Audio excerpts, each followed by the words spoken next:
Magnus Carlsen keluar sebagai juara Norway Chess tahun 2025. Meskipun pada babak terakhir, Magnus kalah lewat Armageddon melawan Arjun Ergesi. Pada saat yang bersamaan, Gukes gagal mengalahkan Caruana sehingga Magnus bisa merengkuh gelar juara untuk kesekian kalinya.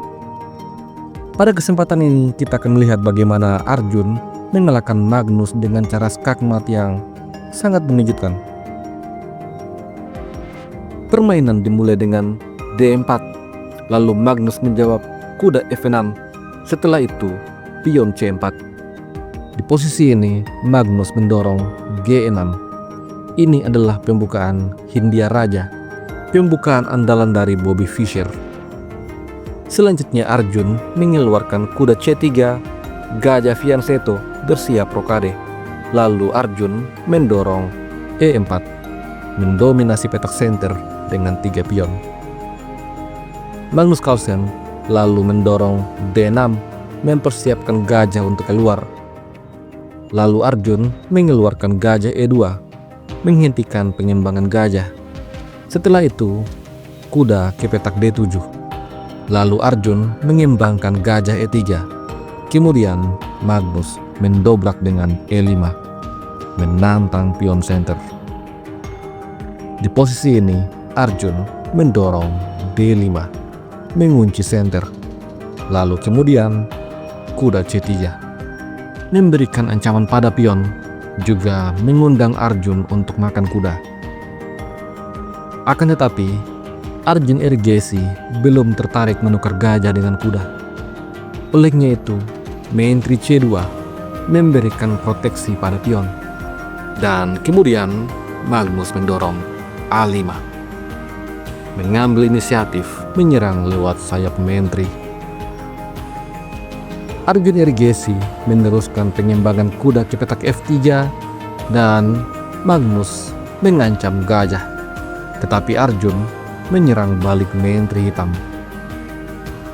Setelah itu, Magnus mengancam gajah dan gajah harus mundur. Kemudian pion lagi-lagi mengancam gajah. Gajah kemudian mundur ke petak G3. Di posisi ini, Magnus Carlsen betul-betul bermain agresif. Dia mendorong F5, bersiap untuk memberikan jebakan pada gajah. Pada posisi ini, Arjun Ergesi rupanya tidak khawatir. Dia menarik mundur kudanya ke petak D2, membiarkan Magnus menyerang gajah. Dan ternyata Arjun punya balasan yang sangat baik. Gajah makan kuda. Apabila pion makan gajah, maka gajah H5 dengan tempo skak. Setelah raja ke petak E7, pion makan pion. Menurut engine, putih sangat unggul pada posisi ini. Tentu saja, Magnus Carlsen telah memperhitungkan hal itu.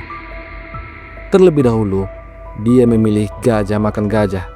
Dan di posisi ini, Arjun punya balasan F3. Dengan demikian, gajahnya tidak akan mati sia-sia. Dengan langkah ini, Arjun Ergesi memberikan Magnus dua pilihan: menyelamatkan gajahnya atau mengambil gajah putih. Dan Magnus Carlsen memilih untuk menarik mundur gajahnya ke petak D7. Tentu saja Arjun juga menarik mundur gajah ke petak F2. Sampai di posisi ini, keduanya masih seimbang. Permainan kemudian berlanjut. Magnus mendorong B6, Arjun mendorong B3. Setelah itu, Magnus Carlsen kembali memainkan langkah agresif G4.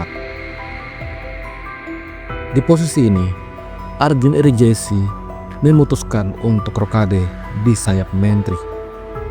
Lalu Magnus menempatkan bentengnya di petak G8, memberikan tekanan secara tidak langsung pada pion G2. Arjun Ergesi kemudian menepikan raja ke petak B2, lalu pertukaran pion terjadi, kuda makan pion. Selanjutnya, gajah ke petak F6, menekan pion. Oleh karena itu, benteng G1 menjaga pion. Kemudian, gajah menyerang kuda.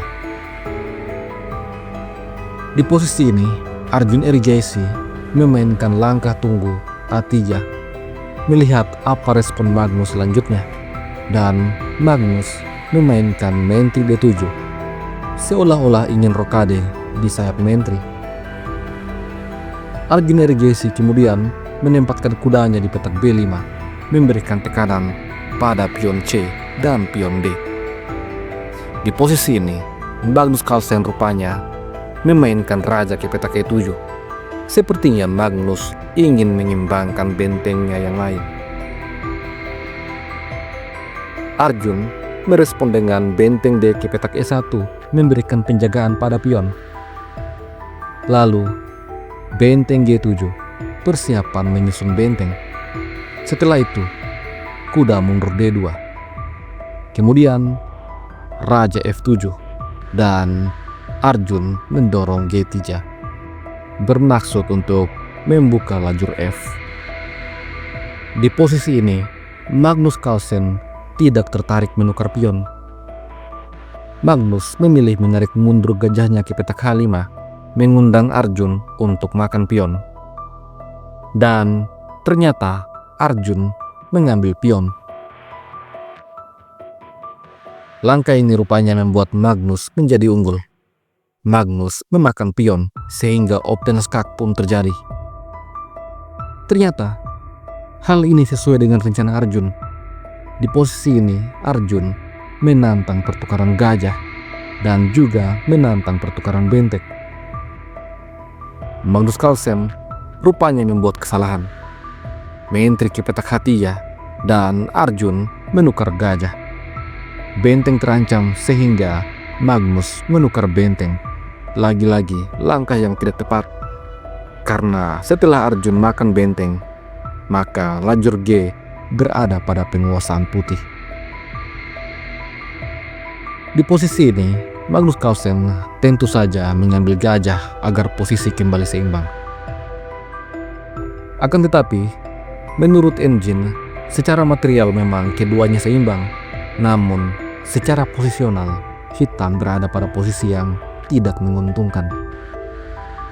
Di posisi ini, menurut engine, langkah kuda makan pion adalah langkah terbaik untuk putih. Namun demikian, Arjun Ergesi memainkan langkah yang tidak tepat. Pion E5, skak, membuka tekanan mentri pada pion yang ada di petak H7. Akibat dari langkah ini, maka engine menunjukkan bahwa posisi ini adalah seimbang. Apabila pion makan pion, maka mentri bisa makan pion. Setelah itu, gajah G4. Akan tetapi pada game sesungguhnya, ternyata Magnus Carlsen memainkan langkah yang tidak tepat. Dia mengambil pion dengan menggunakan rajanya, dan Arjun Ergesi mendapatkan kembali momentumnya. Mentri makan pion. Ancaman yang sangat berbahaya, benteng bisa ke petak G5. Magnus Carlsen menyadari bahaya besar yang mengintai. Oleh karena itu, dia memainkan gajah G4, menantang pertukaran mentri sekaligus menutup akses benteng untuk menyerang di petak G5. Namun, hal ini justru membuatnya terkena skakmat dalam 2 langkah. Silakan pause sejenak dan temukan langkah terbaik yang dimainkan Arjun Ergesi untuk mendapatkan skakmat.